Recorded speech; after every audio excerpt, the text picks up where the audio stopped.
Hai Sobat Cilik, dengan Bu Tata, sahabat yang menemani kamu sebelum tidur. Untuk sahabat cilik, jika ada permintaan mendengar dongeng lainnya, silahkan tulis judul dongeng di kolom komentar ya. Dan jangan lupa klik tombol like, share, dan subscribe ya. Selamat mendengarkan. Harimau kena tipu. Pada suatu sore, terlihat seorang lelaki tua sedang berjalan menuju desa tetangga. Ia berjalan dengan pelan. Di tangannya tampak sebuah tongkat yang digunakan untuk menopang dirinya. Tiba-tiba ia mendengar suara binatang sedang mengerang dan merintih. Lelaki tua itu kemudian berhenti. Ia merasa takut, namun juga sangat penasaran. Ia pun memberanikan diri untuk mendekati suara tersebut. Rupanya ada seekor harimau yang terkurung di dalam sebuah kandang. "Tuan yang baik, kumohon keluarkan aku dari kandang ini. Aku sangat menderita di dalam sini," kata harimau. "Tapi jika aku mengeluarkanmu, kau pasti akan menerkamku," tebak lelaki tua itu. "Tidak mungkin aku akan melakukan hal itu kepadamu, Tuan. Aku tahu kau pasti orang yang baik, jadi tolonglah aku," pinta harimau. "Aku tidak percaya dengan perkataanmu. Bagaimana mungkin kau akan sebaik itu?" ucap lelaki tua. Harimau itu pun menangis terseduh-seduh. Dia terlihat sangat kesakitan. Karena merasa tak tega, akhirnya si lelaki tua mengeluarkan harimau dari kurungan.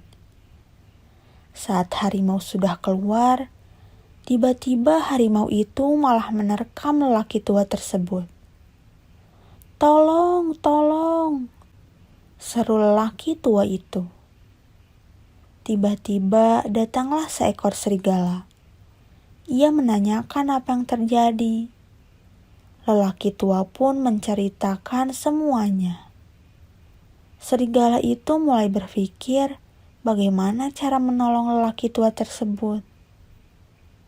"Bolehkah aku bertanya kepadamu, harimau?" tanya serigala. "Silahkan," balas harimau. "Tubuhmu itu kan besar.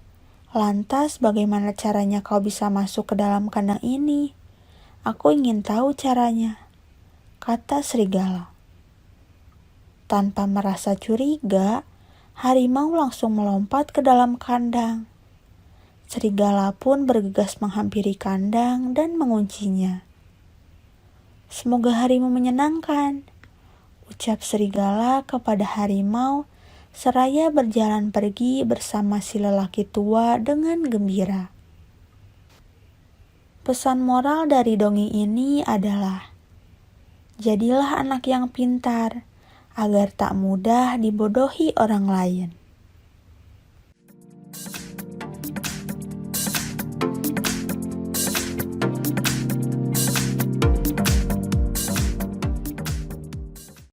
Hai Sobat Cilik, dengan Bu Tata, sahabat yang menemani kamu sebelum tidur. Untuk sahabat cilik, jika ada permintaan mendengar dongeng lainnya, silahkan tulis judul dongeng di kolom komentar ya. Dan jangan lupa klik tombol like, share, dan subscribe ya. Selamat mendengarkan. Melihat hal baru. Ada seekor semut yang sangat rajin. Ia bekerja di sebuah istana semut yang letaknya di dalam tanah. Di sana sangat gelap, hanya terlihat dua warna, yaitu hitam dan putih. Semut yang rajin itu terus bekerja, tanpa pernah mau keluar dari istana semut. "Ayo, kita mencari persediaan makanan di luar. Apa kamu tak bosan terus berada di dalam istana?" ajak salah satu semut kepada semut yang rajin. "Pekerjaanku masih sangat banyak. Aku harus menyelesaikannya terlebih dahulu," jawab semut yang rajin.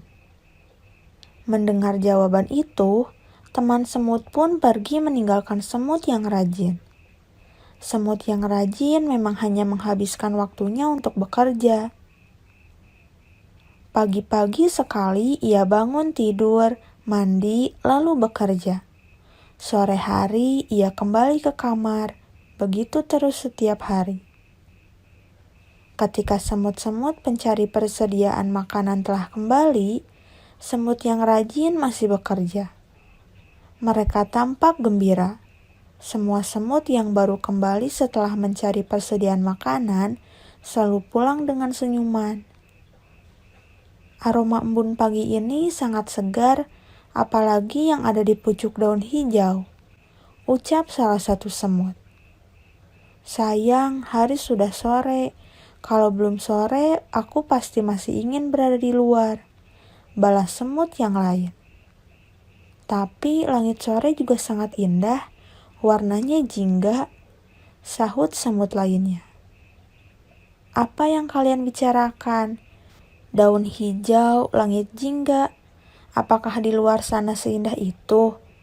Semut yang rajin akhirnya bertanya. Ia penasaran dengan obrolan para semut. Maksudnya daun berwarna hijau dan langit berwarna jingga. Jelas teman semut rajin. Bukankah warna itu hanya ada dua, hitam dan putih? Tanya semut yang rajin. Ada banyak warna di luar sana, tidak hanya hitam dan putih. Ada bunga yang berwarna merah, tanah yang berwarna coklat, dan masih banyak. Timpal teman semut rajin yang lain. Mendengar hal itu, semut yang rajin menjadi penasaran. Ia bertekad akan pergi keluar istana. Rupanya di luar sana ada banyak warna yang belum pernah ia bayangkan. Pesan moral dari dongeng ini adalah, jangan takut untuk mencoba hal baru, termasuk keluar dari rumah dan melakukan petualangan. Percayalah, ada banyak hal menakjubkan di luar sana yang harus kalian tahu.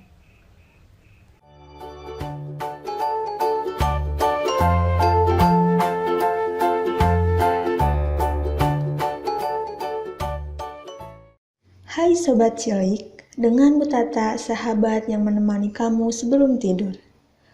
Untuk sahabat cilik, jika ada permintaan mendengar dongeng lainnya, silahkan tulis judul dongeng di kolom komentar ya. Dan jangan lupa klik tombol like, share, dan subscribe ya. Selamat mendengarkan. Nanawe, hiu pemakan manusia.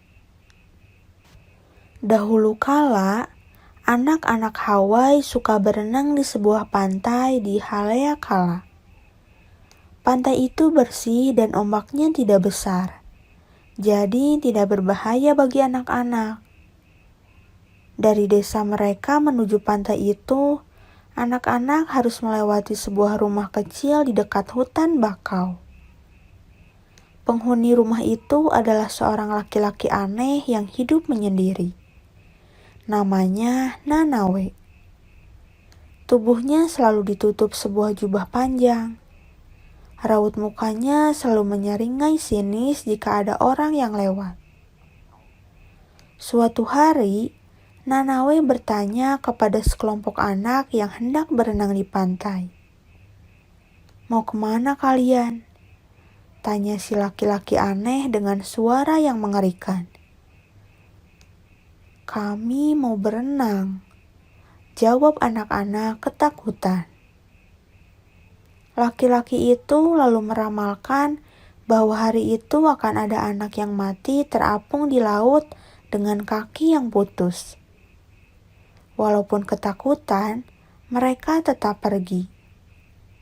Benar saja, hari itu seorang anak malang meninggal saat berenang di laut dan kakinya terputus.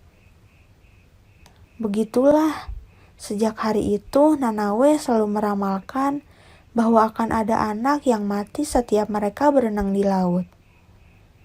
Penduduk desa heran, bagaimana Nanawe bisa tahu bahwa ada anak yang akan mati di laut? pikir mereka. Semakin mereka memikirkan Nanawe, mereka semakin takut sendiri. Akhirnya penduduk desa memutuskan untuk mencari tahu misteri tersebut. Mereka mendatangi rumah Nanawe beramai-ramai. Tapi Nanawe tidak ada di rumah. Lalu penduduk pergi ke pantai dan bertemu seorang nelayan yang sedang membetulkan jalannya. "Kalian sedang mencari siapa? Nanawe ya?" tanya nelayan. "Kamu tahu di mana dia?" tanya Satah, seorang penduduk. Nelayan menunjuk sebuah gua kecil di dekat hutan bakau. Di dalam gua kecil itu ada airnya. Ternyata gua itu berhubungan langsung dengan laut. Penduduk mendatangi gua itu, tapi mereka tidak menemukan Nanawe. Mereka menunggu sampai malam sambil bersembunyi. Saat tengah malam, mereka melihat sesuatu bergerak di dalam gua. Setelah mereka perhatikan, ternyata seekor hiu putih yang besar. Yang lebih mengagetkan lagi, hiu itu kemudian berubah menjadi laki-laki yang mereka kenal sebagai Nanawe. Walaupun telah bertubuh manusia, Nanawe ternyata masih mempunyai sirip di punggungnya. Itulah mengapa ia selalu memakai jubah panjang untuk menyembunyikan siripnya. Penduduk juga yakin Nanawe yang telah membunuh anak-anak yang berenang di laut. Mereka pun segera menangkap dan menarik Nanawe keluar. Sebagian lain segera membuat api untuk membakar Nanawe.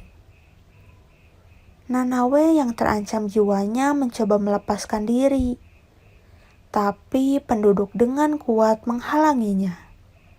Akhirnya Nanawe meregang nyawa di atas api. Sejak kematian Nanawe, tidak ada lagi anak yang mati saat berenang di laut. Tapi para nelayan menemukan sejenis rumput laut yang beracun di pinggir pantai. Mereka menyebutnya limu. Kabarnya, limu itu berasal dari abu Nanawe yang tertiup angin ke laut. Hingga kini, jika ada yang memakan limu, ia akan mati oleh racunnya.